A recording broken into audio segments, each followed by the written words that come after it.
जिंदगी में कभी भी हार नहीं मानोगे। Story on never give U P. इस कहानी को थोड़ा ध्यान से सुनिए क्योंकि यह कहानी आपकी जिंदगी बदलने वाली है। एक समय की बात है, महात्मा बुद्ध के सबसे प्रिय और करीबी शिष्य आनंद एक बार कहीं जा रहे थे।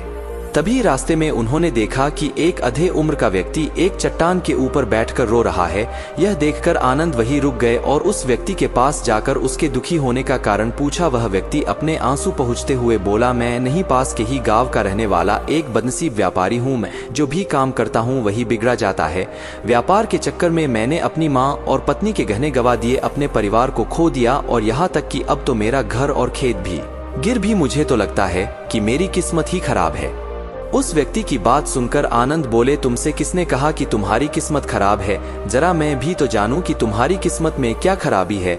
व्यक्ति बोला, पहले मैं खेती करता था लेकिन हर साल उसमें घाटा होता था। कभी सूखा पड़ जाता तो कभी ज्यादा बारिश से फसल खराब हो जाए, कभी आवारा पशु फसल को नुकसान पहुंचाते तो कभी कीड़े मकोड़े और बीमारियां फसल को बर्बाद कर देते हैं। खेती से मेरे परिवार का गुजारा ठीक से नहीं चल पा रहा था, जिससे परेशान होकर मैंने खेती करना छोड़ दिया। व्यापार करने का निश्चय किया। मैंने पत्नी के गहने बेचकर अपना व्यापार शुरू किया, लेकिन मेरा व्यापार नहीं चला। शुरू में तो मेरे परिवार वालों ने मेरी आर्थिक मदद की, मेरा साथ दिया, लेकिन जैसे जैसे मुझे नुकसान होने लगा मेरे परिवार वालों ने भी मेरा साथ छोड़ दिया और मुझसे दूर हो गए। अब तो वह मुझे देखकर अपनी नजरें फेर लेते हैं और मुझे ही अपने परिवार की गरीबी और दुर्दशा का जिम्मेदार ठहराते हैं। अब तो मुझे अपना जीवन ही बोझ लगने लगा है। अक्सर मेरे मन में ख्याल आते हैं कि अपना जीवन ही खत्म कर लूं और मैं आज यहाँ आत्महत्या करने ही आया था, लेकिन हिम्मत नहीं जुटा पाया, इसीलिए इस पत्थर पर बैठकर रो रहा हूँ। दूसरी तरफ मेरा एक मित्र है, हम दोनों ने एक ही साथ व्यापार शुरू किया था, लेकिन वह आगे बढ़ गया और मैं पीछे रह गया। मेरी इस असफलता की वजह से वह हर समय मुझे नीचा दिखाने का प्रयत्न करता रहता है और वे अक्सर मेरे घर आकर अपनी सफलता की बातें करता है।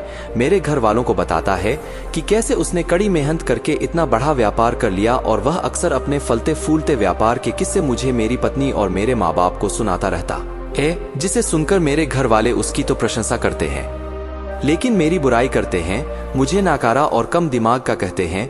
मेरी पत्नी और माँ मुझे बात बात पर ताने मारती है, जिससे मुझे बहुत दुख पहुँचता है और कई बार खुद की नाकामयाबी पर क्रोध भी आता है, लेकिन मुझे समझ नहीं आ रहा कि मैं क्या करूं। यह सुन भिक्षु आनंद ने पूछा, तुम्हें किस बात का दुख होता है, अपने असफल होने का या फिर मित्र के सफल होने का? सवाल सुनकर वह व्यक्ति एक पल के लिए सोच में फिर बोला, अगर सच कहूं तो मुझे अपने असफल होने का उतना दुख नहीं होता जितना कि मित्र के सफल होने का होता है।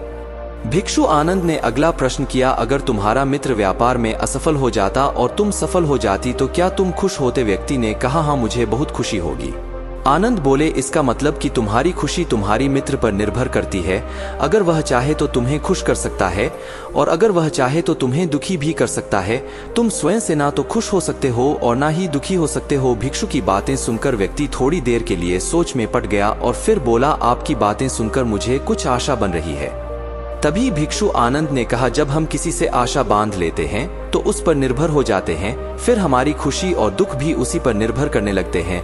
इसीलिए सबसे बेहतर है कि तुम स्वयं सी आशा बांध। जब तुम ऐसा करोगे और साथ ही पूरी मेहनत और ईमानदारी से काम करोगे तो तुम्हें सफलता अवश्य प्राप्त होगी। तुम्हें लगता है कि तुम्हारा मित्र तुम्हें नीचा दिखाने आता है, दुखी करने आता है, पर अगर ईमानदारी से विचार करो तो वह बातें तो सच्ची ही कहता है। वह अपने संघर्ष और अनुभव की बातें बताता है। तुम उन बातों से बहुत कुछ सीख सकते हो। तुम्हें तो इसके लिए उसका धन्यवाद करना चाहिए कि तुम्हें घर बैठे इतने सारे अनुभव मिल रहे हैं।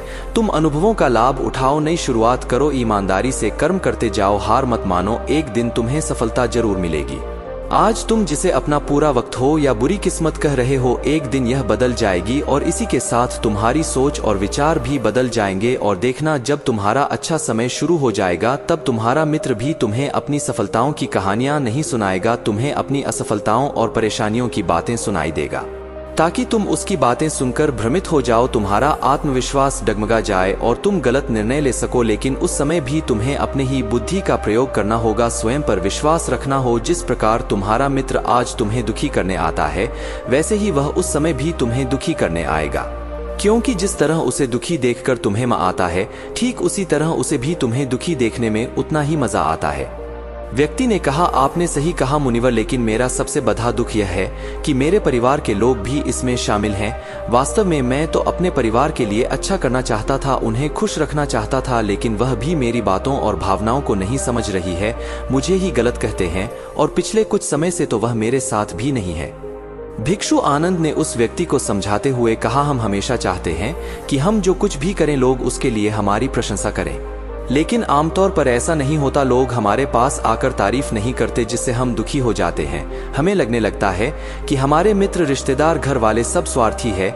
लेकिन अगर तुम किसी को अपना परिवार मानते हो और उसके लिए कुछ करना चाहते हो, तो फिर तुम ऐसा क्यों सोचते हो कि तुम दूसरों के लिए कुछ कर रहे हो? वास्तव में तुम अपनी खुशी के लिए कुछ कर रहे हो, क्योंकि उन्हें खुश देखकर तुम खुशी होती है। अगर ऐसा करते समय तो मानकर चलते हो कि तुम दूसरों के लिए कुछ कर रहे हो तो तुम दुखी रहोगे, लेकिन अगर तुम्हें लगता है कि तुम स्वयं के लिए कर रहे हो तो तुम खुश रहोगे, क्योंकि जब हम स्वयं के लिए कुछ करते हैं या करना चाहते हैं तो हमें इसके लिए सांत्वना की जरूरत नहीं पड़ रहती। भिक्षु आनंद की यह बातें सुनकर उस व्यक्ति के चेहरे के भाव पूरी तरह से बदल गए। उसने कहा, आप सही कह रहे हैं।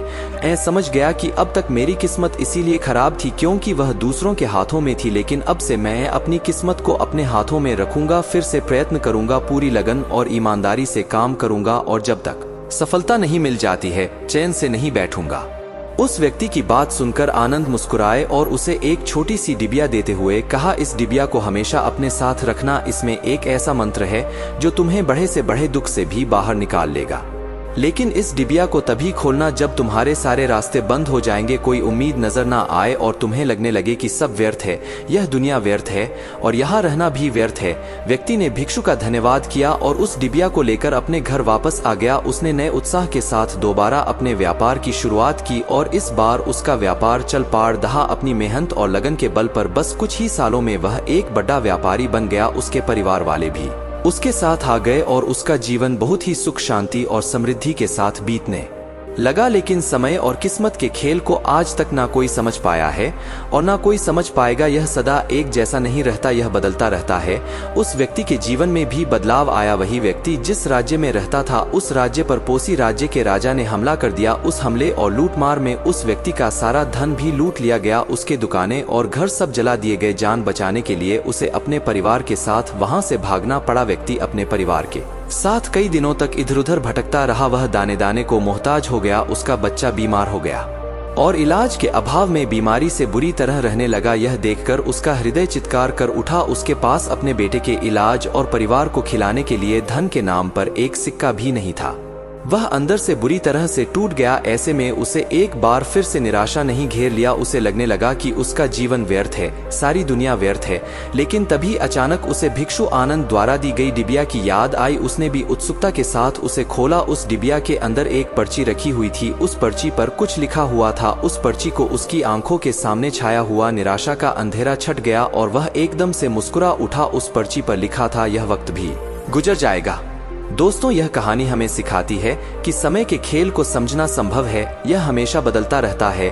इसीलिए बुरी परिस्थितियों में हमें अत्यधिक निराश नहीं होना है, आत्मविश्वास बनाए रखना है, क्योंकि समय बदलता जरूर है। आज बुरा है तो कल अच्छा भी जरूर आएगा। बाकी अगर यह कहानी आपको अच्छी लगी हो तो इस वीडियो को शेयर करें और ऐसी और कहानी सुनने के लिए इंस्पायर्ड ARC में मिलते हम आपसे ऐसी ही एक और प्रेरणादायक कहानी के साथ अगले दिन। धन्यवाद।